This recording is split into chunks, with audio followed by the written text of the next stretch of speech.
মুসলমান শুনো, অন্তরের কানটা লাগে শুনো। ছোট্ট একটা কারগুজারি শোনাই, যেটা শোনাইলে আর কোনোদিন মা বাবার মনে কষ্ট দিতে মন চাইতো না। হযরত মুসা কাযিম রাহমাতুল্লাহ আলাইহি শাম দেশে বসবাস করতেন। বড় আলেম, দামেস্কে যার বাড়ি, শাম দেশে আগমন করেছিলেন। আগমন করার পর হযরত মুসা কাযিমের একটা অভ্যাস হলো, তিনি প্রত্যেকদিন ফজরের নামাজ আদায় করার পরে ফজরের নামাজ আদায় কইরা হযরত মুসা কাযিম রাহমাতুল্লাহ আলাইহি উনি বসে থাকতেন, অপেক্ষা করতেন সূর্য উদয় হওয়ার জন্য। বেশি উপরের কোনো ক্লাস লাগবে না, মাদ্রাসায় 9 10 যে হাদিসের কিতাবটা পড়া হয়, ওই হাদিসের কিতাবের বাবু সালাত অধ্যায়ের মধ্যে তাকায় দেখবেন আল্লাহর নবীর নামাজের খাসিয়ত হলো, নবী আমার ফজরের নামাজ পড়ে ততক্ষণ বিছানা ত্যাগ করতেন না, নামাজের মুসল্লা ত্যাগ করতেন না, যতক্ষণ সূর্য উদয় না হইতো। সূর্য উদয় হওয়ার পরে আমার নবী 2 রাকাত নামাজ আদায় করতেন, যেটাকে চাষতের নামাজ অথবা দোহার নামাজ বলা হয়। ওই 2 রাকাত নামাজ পড়ে আমার নবী দোয়া করার পর তারপরে নামাজ ত্যাগ করতেন, মুসল্লা ত্যাগ করতেন। জোরে কোন মারহাবা।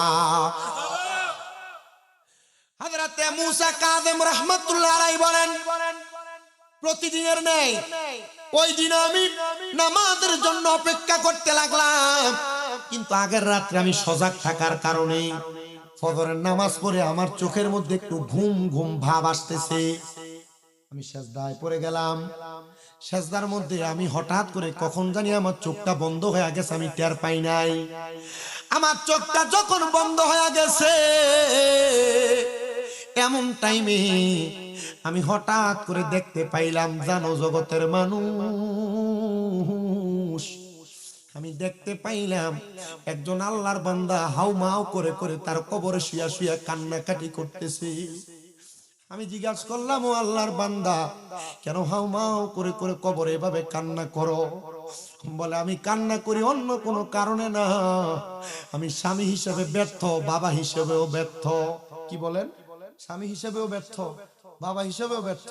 হ্যাঁ, আপনারা যারা মুরব্বীরা আছেন, যুবকেরা আছেন, আপনারা যারা সন্তান জন্ম দিচ্ছেন, আপনারা যারা আপনাদের স্ত্রীদেরকে এখনো পর্দা করাইতে পারেন নাই, নামাজি বানাইতে পারেন নাই, রোজাদার বানাইতে পারেন নাই, আল্লাহর কসম আপনি স্বামী হিসেবে ব্যর্থ। 2 নাম্বার, আপনারা যারা সন্তান জন্ম দিচ্ছেন, সন্তানকে নামাজি বানাইতে পারেন নাই, কোরআন সুন্নাহওয়ালা বানাইতে পারেন নাই, আপনারা বাবা হিসেবে ব্যর্থ। হে দুনিয়ার মানুষ, মুসা কাযিম বলেন, আমি এমন একটা অবস্থা দেখা আমি জিজ্ঞাসা করলাম, আপনার পরিবার কোথায়, বাড়ি কোথায়, আপনার ঘর কোথায়, আমারে বলেন, আমি আপনার তালাশ করি। তিনি বলেন, ও দুনিয়ার মানুষ, আমারে উনি জবাব দিলেন, আমার ঘর অমুক জায়গায়, শাম দেশের মসজিদের পশ্চিম অঞ্চলে অথবা পূর্ব অঞ্চলে। আমি মুসা কাযিম তালাশ করতে লাগলাম, কোন জায়গায় কোন জায়গায় এমন একজন ব্যক্তি, তার স্ত্রী এবং সন্তান আছে একজন। উনি তালাশ করতে করতে কোনো মানুষকে পাইলেন না।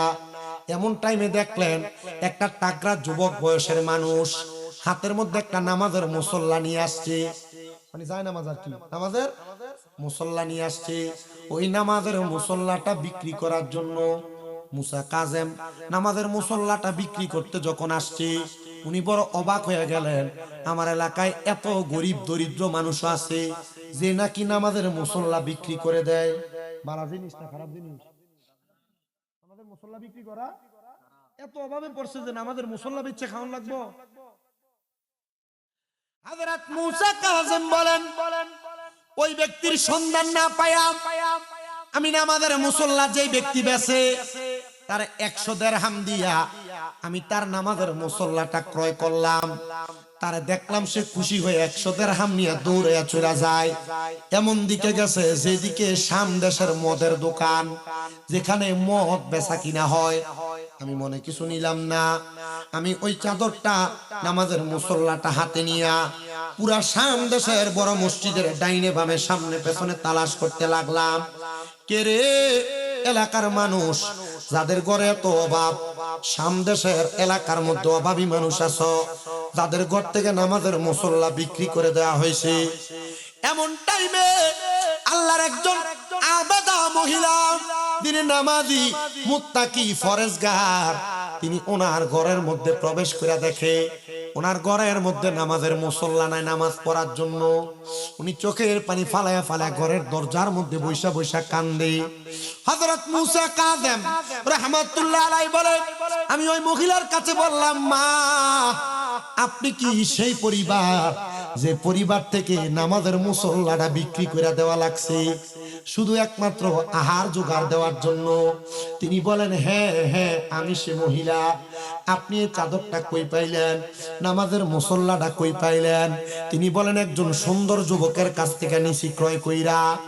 মহিলাটা কান্না করে ডাক দিয়া কয়, ও সামদেশের আলেম, দামেস্ক থেকে আগন্ত মেহমান, এই নামাজের মুসল্লাটা আমার স্বামী আমার বিবাহের সময় মোহরানা দিছিল, একটা কোরআন শরীফ আমারে মোহরানা দিছিল।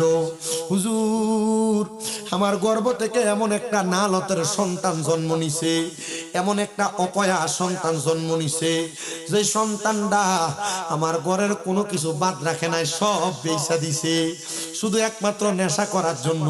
হুজুর গোসল কইরা যোহরের নামাজ আদায় করার জন্য ঢুইকা দেখি আমার নামাজ পড়ার যে মুসল্লাটা, ওই মুসল্লাটা আমার কাছে নাই, মুসল্লাটাও মনে হয় আমার ফুতে নিয়ে গেছে। চিন্তা করছেন নিরে কেমন নেশাখোর, মায়ের নামাজের মুসল্লা বেচা নেশার টেহা যোগায়।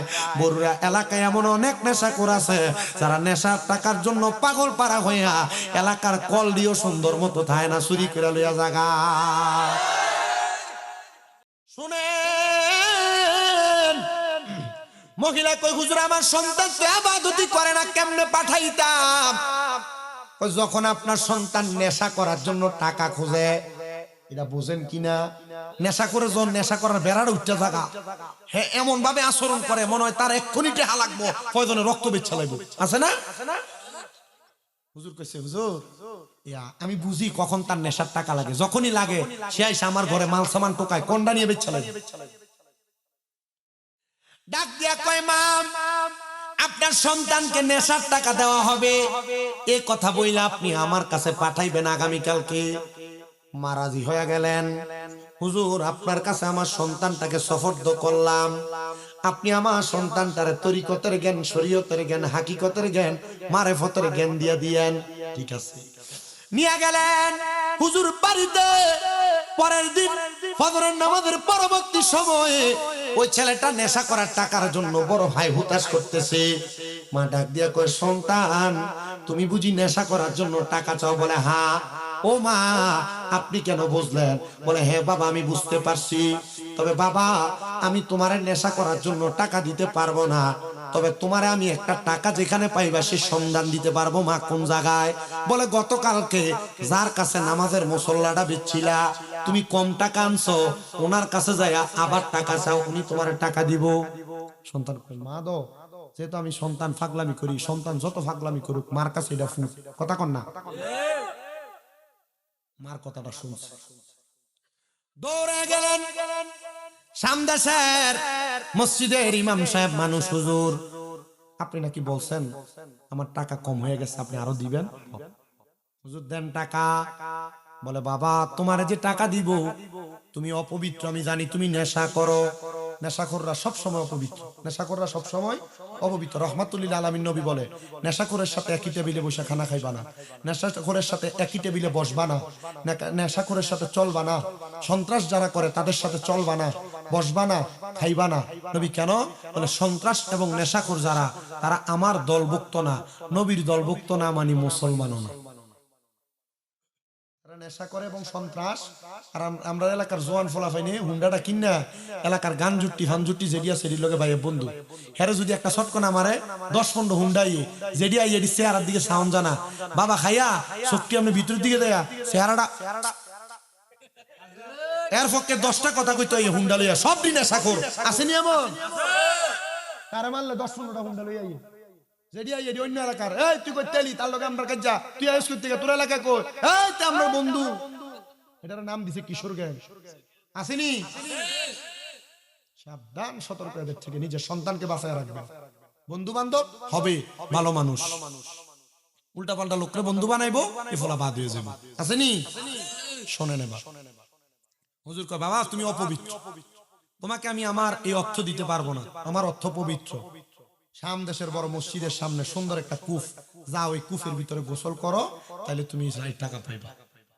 কূপের ভিতরে বালতি ফালাইয়া পানি তুইলা গোসল করছে, সুন্দর টাকা দিয়ে দিচ্ছে।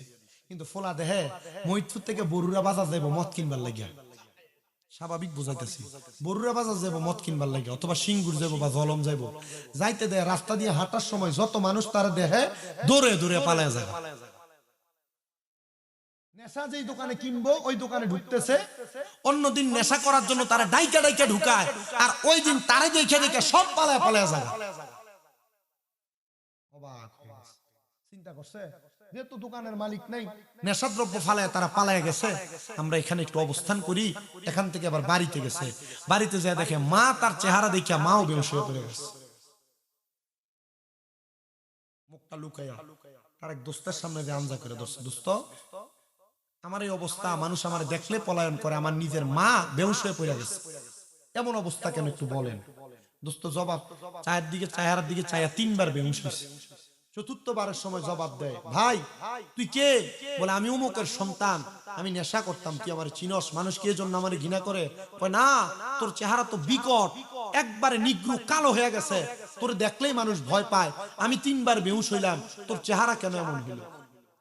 বুঝতে পারছে, কেউ বুঝিতে পারে না রে ওলি আল্লাহর খেলা, আরে পীর মুর্শিদের খেলা। আরে জোর করিয়া বুঝতে গেলে তার ঘটে মরণ জ্বালা, কেউ বুঝিতে পারে না রে পীর মুর্শিদের খেলা।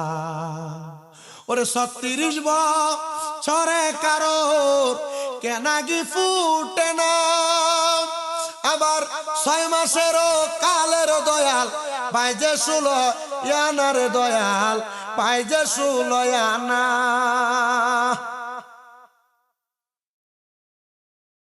দয়াল জোর করিয়া বুঝতে গেলে তার ঘটে মরণ জ্বালা, কেউ বুঝিতে পারে না রে ওলি আল্লাহর খেলা, আরে পীর মুর্শিদের খেলা। জবান বন্ধ নাই, জোরে জোরে কোন আল্লাহু আকবার। এখন বুঝছি এটা সামদাসের মসজিদের ইমাম সাহেবের ওই কাম, যেটা আমার মা ইমাম সাহেবের খবর দিতে, আমার মা হয়তো ইমাম সাহেব এমন কিছু কইছে, ইমাম সাহেব আমার টেহা দিছে, কিন্তু আমার চেহারা কালো হয়ে গেছে। হুজুর কেউ আমার জায়গা দেন, আপনি আমার জায়গা দেন। হুজুর কয় ঠিক আছে, আমার কাছে তো জায়গা। যারা সুন্নি মুসলমান তাদের জায়গা অসহায় হওয়ার পরে কোনো জায়গায় না থাকলে আল্লাহর ওলির দরবারে আছে, আল্লাহর ওলির দরবারে 5 ওয়াক্ত না থাক, 1 ওয়াক্ত হইলে একটু সিন্নি আর খিচুড়ি মিলবো, আর এটা খাইও ইমানদার মৌলবি বাঁচবো। কথা কন না? যারা আজীবন উরুস মুবারকের মাহফিলে তবুর উঠে গু বেদাত বেদাত কইয়া ফতুয়া দিছে, এরারও দেখা যায় মাঝে মাঝে উরুস আর মাহফিলের বিরিয়ানি খাবার লাগিয়া মাথার উপর দিয়ে ঘুমটাটা লাগাইয়া এমনি মুখটা গোড়া দিয়ে বইয়া থাকে, তবর করে হোটলাটা দিলে এমনি মুখটা দিয়ে এমনি ধরে ধরে লয়। আসেনি এমন ছোট্টা? আব্বাজি তুমি সুন্নাহ, তুমি বালা, আইও বুঝো আউলিয়া কেরামের পথ বড় শান্তির পথ, এখানে তাবারুক আছে, ইবাদত আছে, ইহানত নাই, মুহাব্বত আছে। আপনারা বলেন আল্লাহর ওলিদের মুহাব্বত নিয়া, আল্লাহর ওলির সুহবত নিয়া খারাপ মানুষও ভালো হইতে পারে কি পারে না? হুজুর রাইখা দেন। মা মাঝে মাঝে আসে, ফোলাও মারে দেখে, মাও ফোলারে দেখে, কিন্তু ফোলা মারবার যায় না, মা স্বীকার করেন এটা আমার ফুট, কারণ কালা। কারণ কি? আমার ফুট সুন্দর। মা মনে করছে যে সন্তান নাই। আল্লাহর ওলি কইছে, মা আপনার সন্তান আমার কাছে 3 বছর একটা না। মা কই, হুজুর আপনার কাছে থাকলে কি আমার পুত্র আলেম হইব? হইব। আলহামদুলিল্লাহ। আমি কইছি আমার মাদ্রাসার, আপনার মনে একটু আগে কইছি কিনা আমার মনেও নাই, আমার মাদ্রাসার 5টা ছেলে এক লগে হাফেজ হইছে। আজকে একটা ভিডিও দেখছি ফেসবুকে, হয়তো আপনারা দেখছেন, একটা ছেলে মাত্র 8 মাসে হাফেজ সাহেব হইছে, মাত্র 8 মাসে। কুমিল্লা চকবাজার নূরপুর আমার মাদ্রাসাটা, কখনো গেলে একটু যাই চাইয়াই আছে। এই বছর রমজানের আগে আরো 8 জন ছেলে হাফেজ হইল। যেটি মনে করেন এর আগে 5টা 6টা মাদ্রাসা ফলাইছি, কারণ আমার কাছে ইয়া হাফেজ হইছে। 9 মাদ্রাসা ফলাই না ফলাও, আমার মাদ্রাসা হাফেজ হইছে এমন আছে। দোয়া করবেন না আপনারা? আল্লাহর কসম আমি সব মাহফিল কমিটি এলাকার মানুষের জন্য আমি দোয়া করাই। তো যেই কথা মা ডাক দিয়া কই, হুজুর আমার সন্তানটা যেন আমার দানাদাটা ফরাইতে পারে হুজুর, এটা আপনার কাছে আমার আবদার। কই ঠিক আছে, আপনার সন্তান আপনার জানাজা পড়াইবো মা। ও মা আপনার সন্তান আপনার জানাজা পড়াইবো। আবার ওই ছেলেটা 3 বছর পর্যন্ত এলাকার মধ্যে, কিন্তু 3 বছর পরিপূর্ণ না হইলে এলমে শরীয়ত, এলমে তরিকত, এলমে হাকিকত, এলমে মারেফত 4 প্রকারের এলেম অর্জন হবে না। হুজুর ওয়াদা দিছে, রে যুবক, আমার দরবার থেকে 3 বছর পরে চলে যেতে পারবা, তাহলে তুমি 4 প্রকারের এলেম অর্জন করতে পারবা, এর আগে তুমি যাইতে পারবা না। ওই সন্তান 3 বছর একটানা খেদমত চালাইছে, এর মধ্যে 2.5 বছরের মাথায় তার মা ইন্তেকাল করছে। সন্তান তার মার জানাজার নামাজেও যাইতে পারে নাই। যাইব কেমনে? মানুষ তার দেখা দেখা ভয় পায়। হুজুর নিজে ঘোড়ার পিঠে উঠা চইরা চইরা সন্তানের মার জানাজাটা পড়াইছে। আরে ওই সন্তান চেহারাটা কালো নিগ্রু, মার জানাজাটা কেমনে পড়ব? মানুষ তো তার দেখলে পলায়া পলায়া জায়গা। সন্তান এই দোষে তার মার জানাজার নামাজে যায় নাই। হুজুর নিজে তার মার জানাজাটা পড়ায়া বাড়িতে আসছে। সন্তান কান্দে, ঘুমায় না। 3 বছর যখন শেষ হয়ে গেছে, সন্তান রে হুজুর ডাক দিয়া কয়, বাবা যাও, তুমি তোমার আম্মার কবরটা জিয়ারত করো।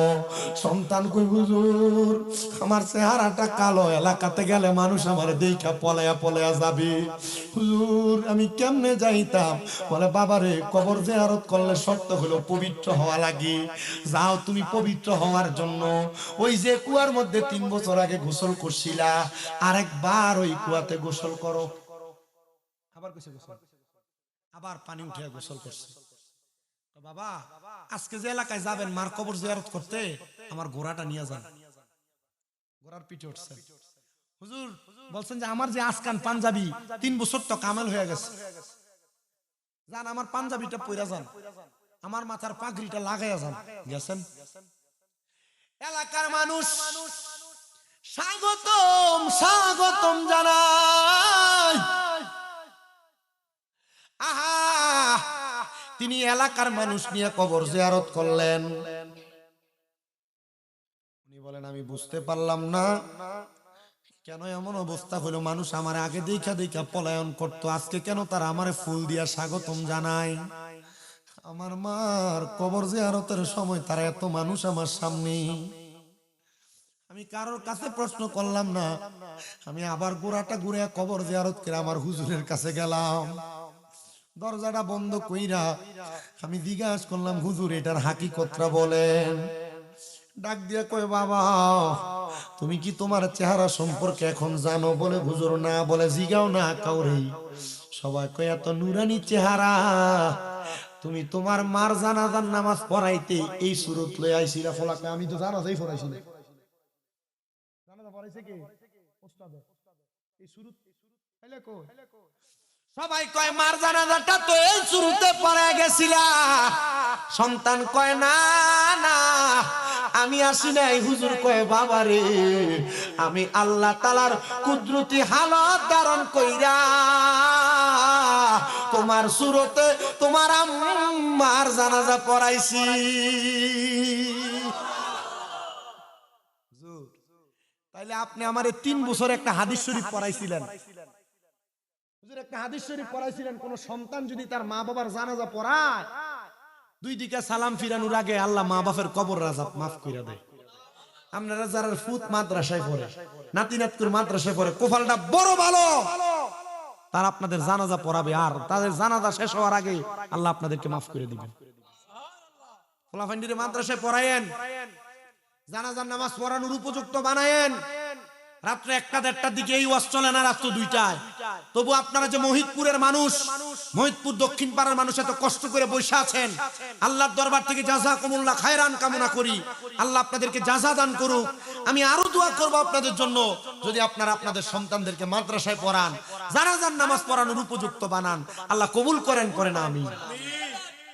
হুজুর আমার মা জানাজা আপনি যে আমার শুরুতে পড়াইছেন, তো আমি তো পড়াইতে পারি নাই, আল্লাহ আমার মা বাপরে জান্নাত দিছেন নি, এটা কোন? এরপরে দরজা খোলেন, এর আগে দরজা খোলা বন্ধ। মারহাবা কয় না তো। আচ্ছা, আল্লাহর ওলিরা চাইলে মুরাকাবা মুশাহাদার মাধ্যমে মৃত মা বাবার কবরের হালত দেখাইতে পারে কিনা? হুজুরকে ফেসে ফেলাইছো তুই। ঠিক আছে, তবে আমি একটা আমলের কথা কই, ওয়ামিনাল লাইলি ফাতাহাজ্জাত বিহি নাফিলাতাল্লাকা আসা আইয়াবা আসাকা রাব্বুকা মাকামা মাহমুদ। যে আয়াত আল্লাহ নবীর জন্য নাজিল করছে, নবী উম্মতের জন্য আয়াতটারে খাস করাইছে। তুমি তাহাজ্জুদ করে আল্লাহর কাছে কামনা করো, দেখবা তোমার মা কবরে কেমন আছে। সুবহানাল্লাহ কয় না তো? মা কবরে উনি ডাক দিয়া কয় আমি তাহাজ্জুদ নামাজ পড়ছি রে,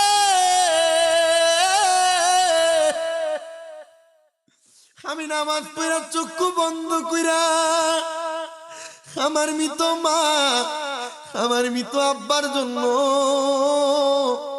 আল্লাহর কাছে কান্দা কান্দা দোয়া করতে করতে আমি নামাজের মুসল্লাটার মধ্যে বেহুশ হয়ে পড়ে গেছি। এমন টাইমে আমি দেখছি একজন পুরুষ আর একজন মহিলা সুন্দর একটা খাবারের থালা নিয়া তারা খাবারগুলা আহার করতেছে। আমি তাকে দেখলাম, এর মধ্যে আমার মারে দেখা যায়। আমি তাকে দেখলাম, এর মধ্যে আমার আব্বারে দেখা যায়। আমি জিগাইলাম, ও মা, ও আব্বা,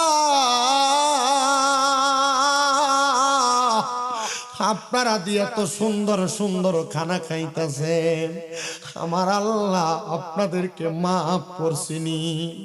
মা বাপ আমারে ওই কানতে কানতে বেহুশ অবস্থায় আমার মাথার মধ্যে হাতটা বলে ডাক দিয়া কয়, আব্বা,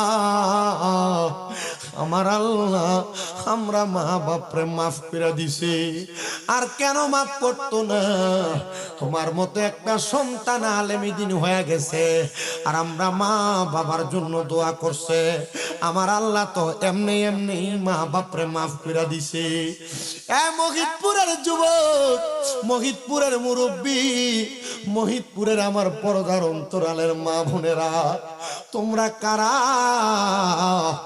এমন মা বাপ মাটি দিয়ে আজকের মাহফিলে বসছো? বড় মায়া মায়া, মা বাপ বড় কষ্ট করে তোমরা মানুষ করছে, মা বাপ বড় কষ্ট করে খাওয়াইছে, মা বাপ বড় কষ্ট করে তোমরা পড়াইছে।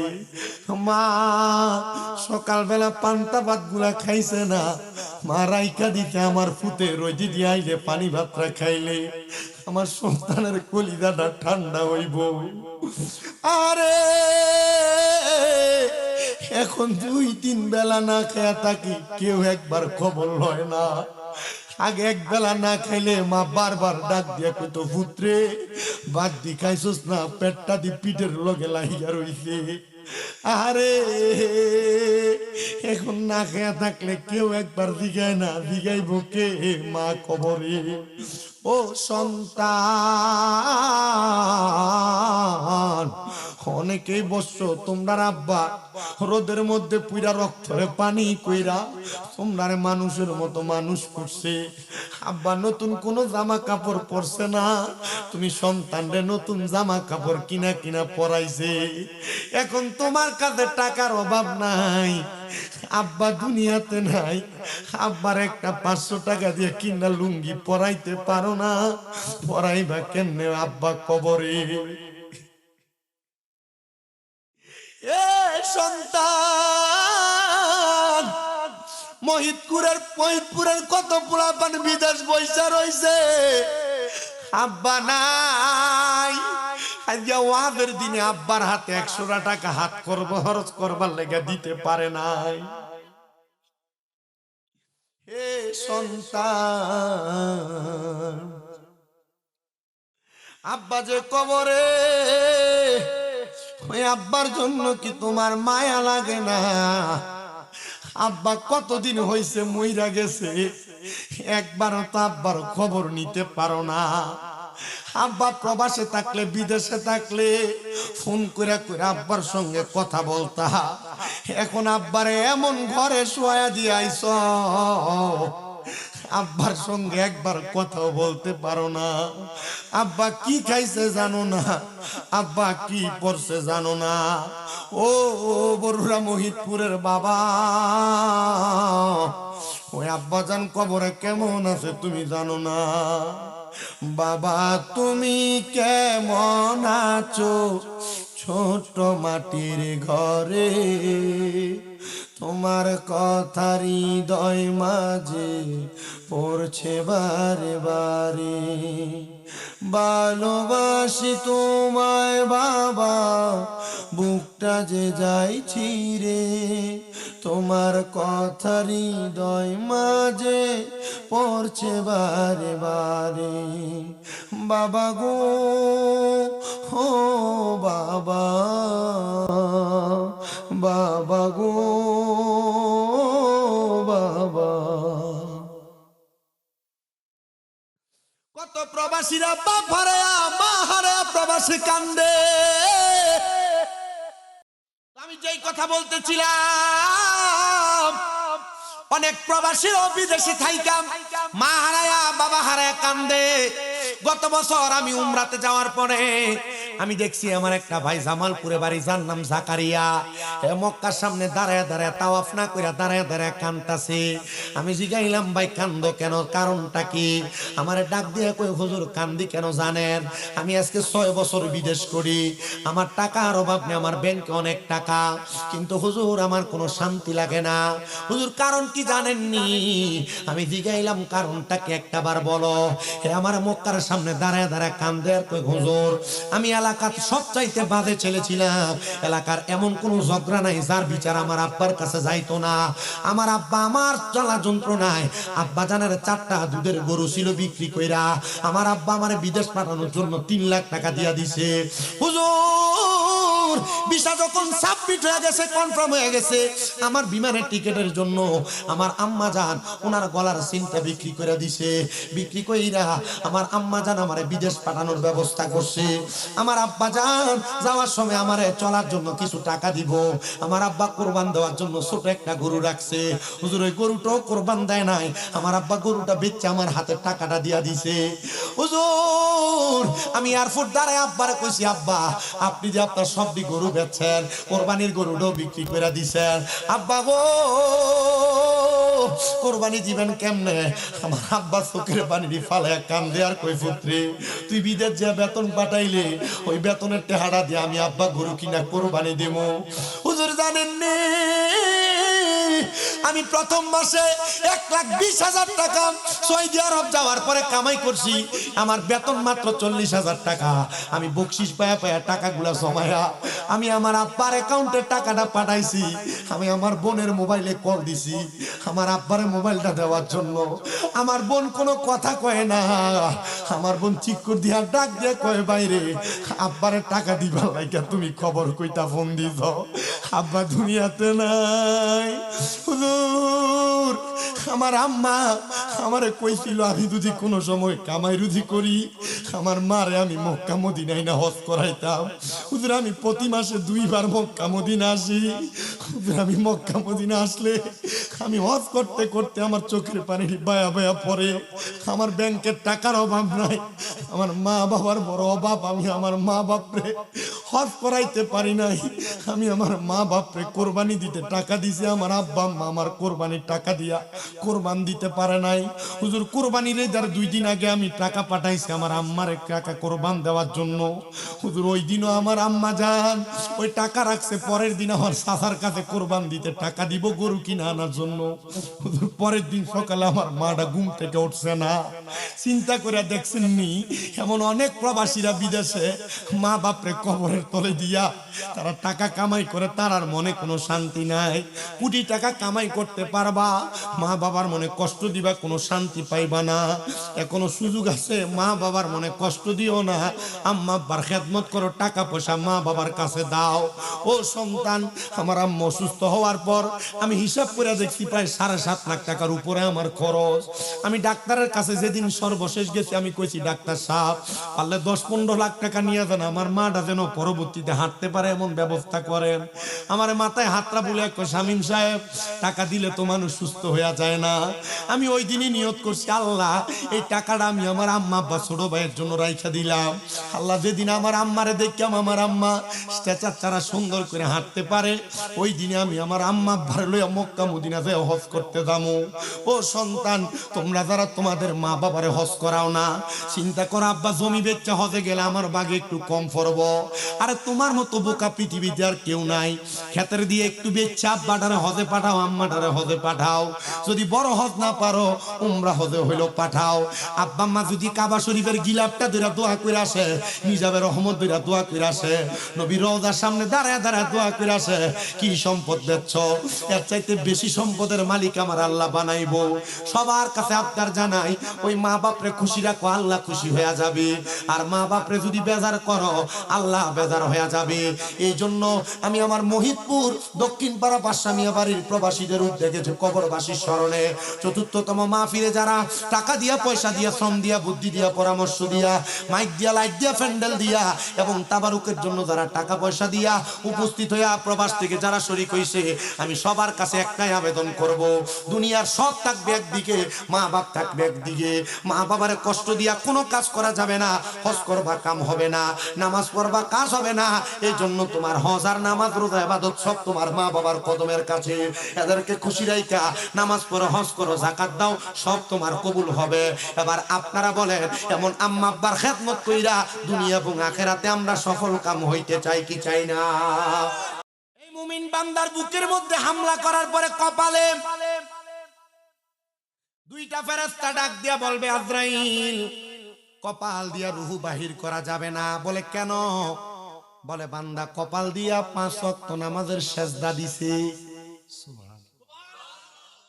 এখন যারা নামাজি তারা আজরাইলের কঠিন থাবা থেকে বাঁচবে সেজদা দেওয়ার কারণে।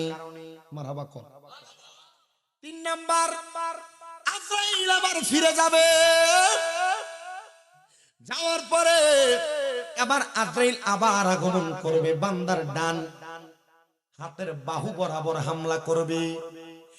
এই ডান বাহু থেকে আজরাইল আলাইহিস সালাতু ওয়াস সালাম শুনতে পাইবেন দুইজন ফেরেশতা জবাব দেয়, আজরাইল, বান্দার ডান দিক দিয়ে রূহ কবজ করা যাবে না। বলে কেন গো?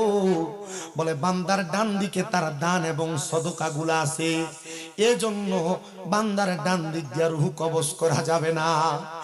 এবার বান্দার বাম দিক দিয়ে হামলা করবে গো, বাম দিক থেকে জবাব আসবে, আজরাইল, এই বান্দার বাম দিক দিয়ে রূহ কবজ করা যাবে না। বলে কেন কেন কেন? বান্দার বাম দিকে তার মা বাবার খেদমত বিরাজমান, এজন্য বান্দার বাম দিক দিয়ে রূহ কবজ করতে পারবা না। আজরাইল আলাইহিস সালাতু ওয়াস সালাম দাঁড়ায় থাকবেন বিরাজমান। আমার আল্লাহ তাআলার হুকুম আজরাইলকে করবেন, আজরাইল শোনো শোনো শোনো, আজরাইল শোনো রে, অল্প কিছুক্ষণ পরে এই বান্দা মুমিন, নামাজি, মুত্তাকি, দান সদকাকারী, মা বাবার খেদমতকারী হওয়ার কারণে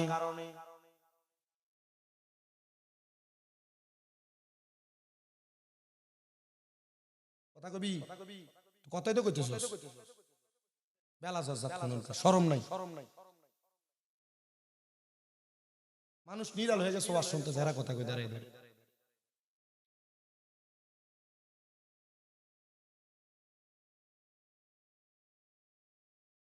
মুমিন বান্দার রূহ নেওয়ার জন্য আজরাইল দাঁড়ায় থাকবে। আজরাইলকে দাঁড় করে রাখবে এমন ক্ষমতাবান কি দুনিয়াতে কেউ আছে নাকি?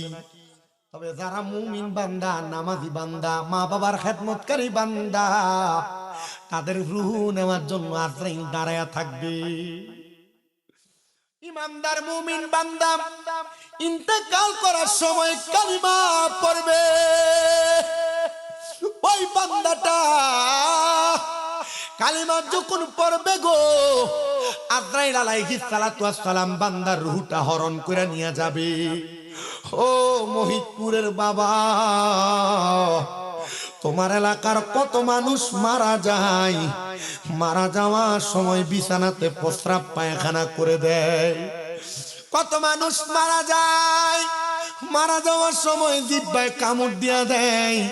কত মানুষ মারা যায় চোখ উল্টে দেয়। কত মানুষ মারা যায় নাকে মুখে দিয়া রক্ত বাইর করে দেয়। নবী, এমন কষ্ট যদি আপনার উম্মত পায়, আপনার উম্মত তো ইমানি হালতে মরতে পারবে না। নবী আমার কয় না রে না, ওই সময় তো আজরাইলের ভয়ঙ্কর চেহারা দেখা বেঈমান বেআমল বান্দা বিছানাতে প্রস্রাব পায়খানা করে দেয়, জিহ্বায় কামড় দিয়া দেয়, নাকে মুখে রক্ত ছাইরা দেয়। কিন্তু কোন মুমিন বান্দা ইন্তেকালের সময় সাকরাতুল মাউতের বিছানায় এমন অবস্থা হবে না। কেন কেন গো? কারণ মুমিন বান্দা ইন্তেকালের সময় কালেমা পড়বে। ওই যে দুইজন ফেরেশতা মুমিন বান্দার কাছে আসছে, ওই দুইজন ফেরেশতা মুমিন বান্দার নাকের কাছে মেশক আম্বরের সুঘ্রাণ ছড়াইয়া দিবে। বান্দা যখন চক্ষুটা খুলবে, বান্দার সামনে একটা জান্নাতি তুফা আপেল ধরে রাখা হবে। ওই বান্দা যখন কালেমা পড়বে, লা ইলাহা ইল্লাল্লাহু মুহাম্মাদুর রাসূলুল্লাহ সাল্লাল্লাহু আলাইহি ওয়াসাল্লাম, ওই দালান ঘর দেহ তোমার চর্ম চর গলে পচে যাবে, শিরায় উপশিরা গুলো ছিন্ন ভিন্ন হবে, মুন্ডু মেরু দণ্ড সবই হবে ছিন্ন ভিন্ন, দণ্ড মেরু দণ্ড সবই হবে খণ্ড খণ্ড, পড়ে রবে মাটি রয় পরে মোনামার, কেন বান্ধ দালান ঘর রে মোনামার, কেন বান্ধ দালান ঘর। মুসলমান এ মোহিতপুরের বাবা, একটু স্মরণ করো সেই মাটির ঘরের কথা। আরামে থাকবা না, আরাম ছাড়া থাকবা। ওই কবরে কেমনে তুমি ঠান্ডা বিছানায় শুয়ে থাকবা? বিছানাও নাই। পুরুষ মানুষ হইলে 3টা কাপড় দিয়া, নারী হইলে 5টা দিয়া শোয়া দিয়ে আসার পরে কুকুর শিয়াল তোমার শরীরের চামড়া টাইনা টাইনা খাবে। কিন্তু যদি কোনো মুমিন মারা যায়, আমার আল্লাহ ঘোষণা করে, বান্দা ওয়ালা তাকুলু লিমান ইউকতালু ফি সাবিলিল্লাহি আমওয়াত বাল আহইয়াউ ওয়ালাকিন লা তাশউরুন। যারা মুমিন মুত্তাকি আল্লাহর পথে শহীদ হয়ে যায়, তোমরা তাদেরকে মরা বইলো না। আল্লাহ কি বলবো? আল্লাহ কয় বাল আহইয়াউম, তারা হলো জিন্দা, ওয়ালাকিন লা তাশউরুন, এদেরকে যারা মরা বলে তারা নির্বোধ, তারা বোকা, তারা বোঝে না। এবার আপনারা বলেন, শুধু মুমিন বান্দা না, আল্লাহর ওলি যিনি হযরতে ডক্টর আহমদ পেয়ারা বাগদাদি, আল্লাহর ওলি যিনি হযরতে আবেদ সাল মাদানি, আল্লাহর ওলি যত মাজার শরীফের মধ্যে শুয়ে আছে, ওই ওলিরও জিন্দা না মুর্দা? বিশ্বাস আছে? শুনেন আমার মুসলমান, ইমানদার বান্দার রূহ যখন কবজ করছে গো, ইমানদার বান্দার রূহটা ডাক দিয়ে বলবে আজরাইল। এবার আজরাইল আর ইমানদারের রূহের সঙ্গে কথোপকথন হয়। আজরাইল, আমার রূহ কেন তুমি এত আস্তে আস্তে নিয়ে যাও? বলে, বলো কি, তোমার রূহ কেমনে আর নিয়ে যাব? বলে, না না না, তুমি যদি জানতা আমার আল্লাহ তাআলা আমি ইমানদারের জন্য কত বড় নিয়ামত রেডি করে রাখছে, তাহলে তুমি আমার রূহটা এত আস্তে আস্তে নিয়ে যাইতা না, আরো তাড়াতাড়ি আমার রূহটা নিয়ে যাইতা। মুসলমান শুনো রে, ইমানদারের রূহটা নিয়া আজরাইল আলাইহিস সালাতু ওয়াস সালাম দুইজন ফেরেশতা সহ যখন প্রথম আসমানের দিকে যাবে, প্রথম আসমানের দিকে অসংখ্য অগণিত ফেরেশতারা দাঁড়ায়া দাঁড়ায়া আহলাও ওয়া সাহালান মারহাবান দুয়ুফুর রহমান, আল্লাহর মেহমান বলে বলে স্বাগতম জানাইবো। চিন্তা করছে মরার পরেও ইমানদারের কত দাম, মরার পরেও মুমিনের কত দাম, মরার পরেও ইমানদারের কত মর্যাদা, কত সম্মান। কেমনে রে মুরব্বী বাবা, বয়স হয়ে গেছে, নামাজ ছাড়ো? কেমনে রে যুবক, নামাজ ছাড়ো? আমার বুঝে আসে না। লুকিয়া লুকিয়া গুনার কাজ করে আমার বুঝে আসে না। যদি মুমিন হয়ে মরতে না পারো, ওই ফেরেশতারা যারা আহলান ওয়া সাহলান বলে স্বাগতম জানাইছে, ওই ফেরেশতারা বেঈমান বেনামাজি বেআমলের দিকে থু থু নিক্ষেপ করবে। আজরাইল ফেরেশতা নাকের মধ্যে পর্দা কাপড় লাগাইবে। কারণ কি জানো, বেনামাজি হারামখোর যারা, এদের শরীর থেকে এদের রূহ থেকে দুর্গন্ধ বের হবে, দুর্গন্ধ। হুজুর কি বলেন, কি বলেন? আরে দুর্গন্ধ কেন বের হবে না? সুদের টাকা দিয়া পেটটারে বড় বানাইছো, তোমার শরীরের মধ্যে দুর্গন্ধ, তোমার রূহের মধ্যে দুর্গন্ধ, এটা অস্বাভাবিকের কিছু না। হারাম টাকা খাইয়া ভাই ভাতিজার জমি দখল কইরা কইরা সম্পদ বাড়াইছো, তোমার রূহ থেকে দুর্গন্ধ আসবে না তো কার দেহ থেকে দুর্গন্ধ আসবে? আবার সুদের ব্যবসা স্বাভাবিক ভাবে করে না, অস্বাভাবিক ভাবে চালায়। লাখে 40,000 টাকা বছরে বছরে খায়। আপনারা কোন এমন সুদখোর বড়ুরা থানায়ও আছে না? না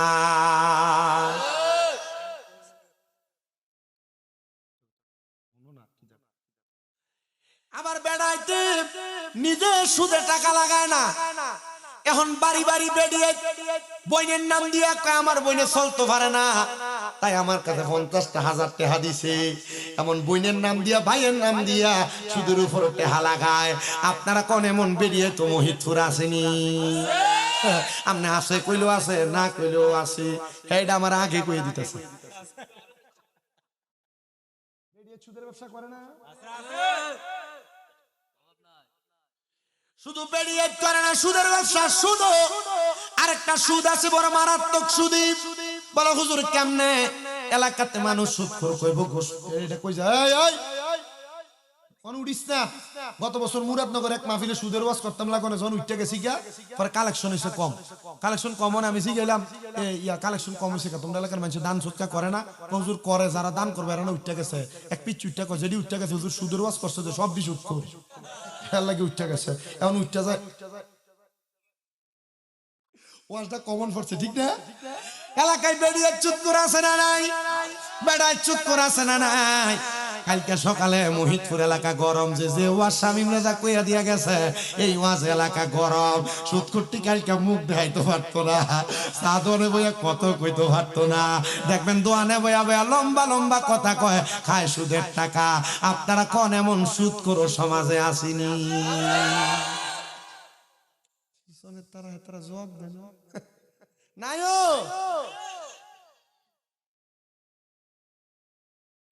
আরেকটা সুদখোর, বড় মারাত্মক সুদখোর। হুজুর এটা কোনটা একটু বলেন না? এটা দেখবেন এলাকাতে মানুষ সুদখোর করবে, এজন্য এলাকাতে সুদের ব্যবসা করে না। এটা কামটা করে জায়গা বেচে, ক্ষেত বেচে, ফাত্তর বেচে, বেচা এককালীন 10 লাখ টাকা নিয়া ব্যাংকের ভিতরে রাখে। এটারে ব্যাংকের নাম দিছে এফডিআর। 10 লাখ 10 বছর রাখলে 10 বছর পরে এটা 20 লাখ হয়। এবার যদি দিন যায়, কাকা আপনি তো কোনো কাম কাজ করেন না, চলেন কেমনে? আল্লাহ তাআলা কইয়া ব্যাংক থেকে সুদের টাকা তুইলা তুইলা খায়। এমন সুদ পুরো সমাজে আছে না নাই? ডিজিটাল সুদ। আরেকটা সুদ আপনার বউ আপনার ফার্ম দিয়ে খাওয়ায়। বলো হুজুর এটা কোনটা? এই সুদরা হলো দেখবেন রাত্রবেলা কানে কানে কয়,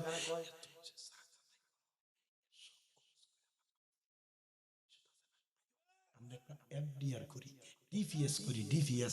এই ডিপিএস এর নাম দিয়া সুদের টাকা খায়, এমনও বেড়াইতে এলাকায় আসেনি। এটা সব জোরে দেয় না, তলে তলে অনেকে কইরা রাখছে। সম্ভব না। সুদখোর শুনো, হারাম করে না শোনো, যারা ঘুষ খাও, পরের হক মাইরা মাইরা খাও, শোনো।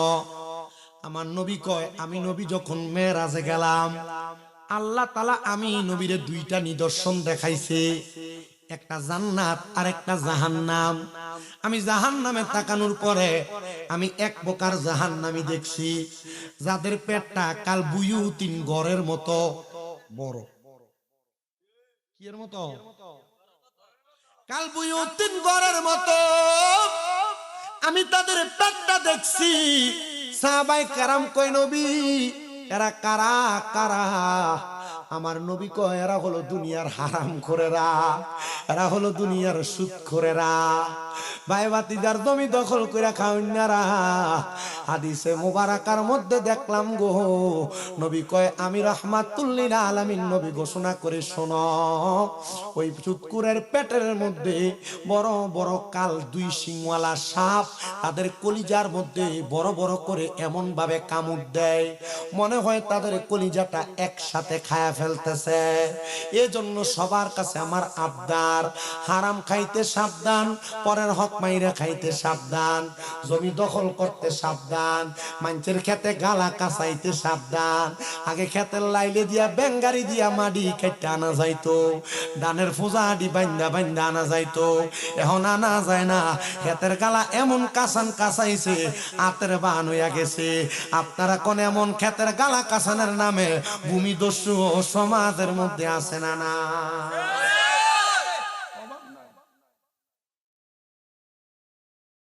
আপনাদের কি কষ্ট হইতেছে?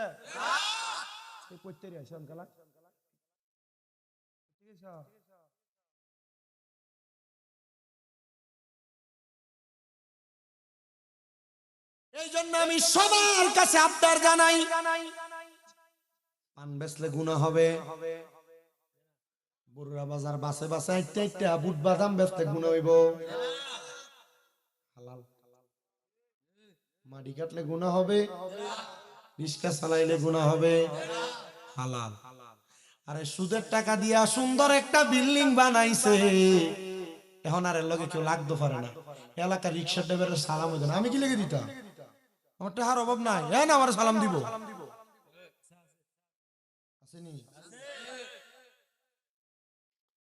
শোনো বাবা, তোমরা যারা এমন হারাম কাজের দিকে যাও না,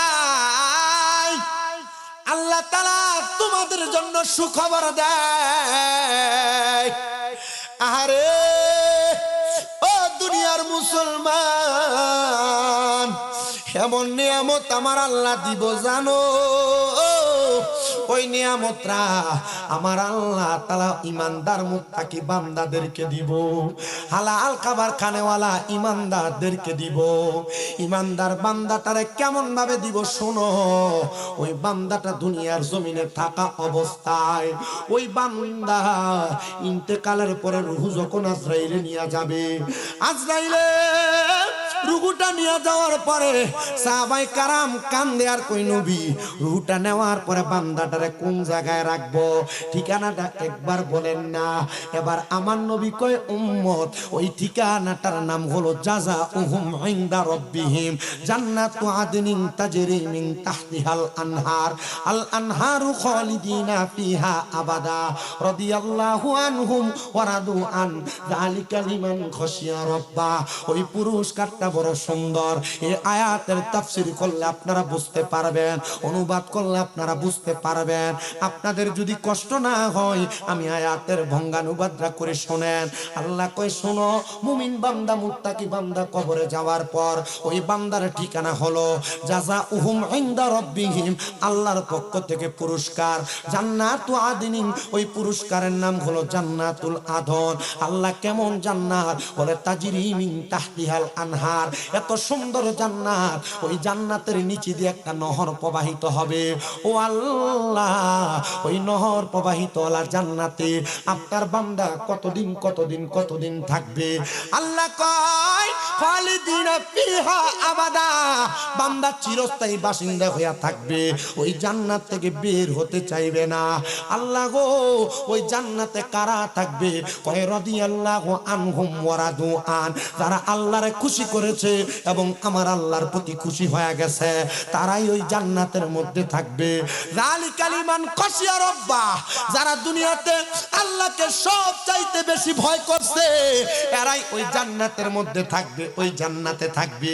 এবার আপনারা বলেন আল্লাহরে খুশি কইরা আল্লাহরে ভয় কইরা আমরা সেই জান্নাতে যাইতে চাই কি চাই না? ইনশাআল্লাহ। রাদিয়াল্লাহু আনহুম ওয়া রাদু আন, এখান থেকে ওয়াজ আমার সাবজেক্ট। আল্লাহরে খুশি করছে যারা, আল্লাহ খুশি হইছে যাদের উপরে, এদেরকেই ওই জান্নাতুল আদন দেওয়া হবে। আমি হাদিসে মুবারাকার সমিশ্রণে যাচাই করে দেখলাম নবী আমার শিখায় রাদার রব্বি ফি রিদাল ওয়ালিদাইন, মা বাবার সন্তুষ্টিতে আমার আল্লাহ রাজি হয়, খুশি হয়, সন্তুষ্টি হয়, খুশি হয়।